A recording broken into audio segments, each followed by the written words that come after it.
First ఒక bowl తీసుకొని దాంట్లో కొంచెం ఆయిల్ వేసుకోవాలి. తర్వాత తాలింపు దినుసులు వేసుకోవాలి. అది కొంచెం ఫ్రై అయిన తర్వాత బిర్యానీ ఆకు, చెక్క వేసుకోవాలి. అది కొంచెం ఫ్లేవర్ వచ్చేంత వరకు వేయించుకోవాలి. ఆ తర్వాత కొంచెం కరివేపాకు వేసుకోవాలి. కరివేపాకు వేసుకున్న తర్వాత కొద్దిగా వేయించాలి. అవి కొద్దిగా వేగిన తర్వాత ఉల్లిపాయలు వేసుకోవాలి. ఉల్లిపాయలు మనకు సరిపడా వేసుకున్న తర్వాత అవి కొంచెం వేగిన తర్వాత సాల్ట్ వేసుకోవాలి. అది కొంచెం వేగిన తర్వాత వేసుకుంటే చాలు. ఆ తర్వాత దాంతోపాటే కొంచెం పసుపు వేసుకోవాలి.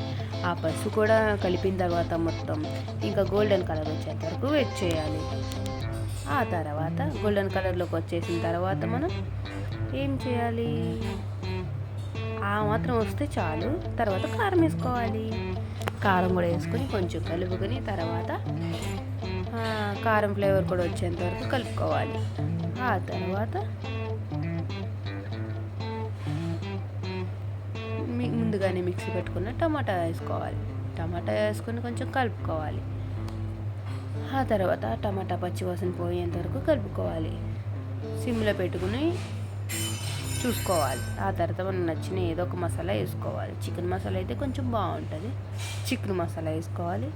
తర్వాత మళ్ళీ కొంచెం ఆ పచ్చివాసన పోయేంత వరకు మళ్ళీ కొంచెం సిమ్లో పెట్టి ఇంకోసేపు మగ్గనియాలి.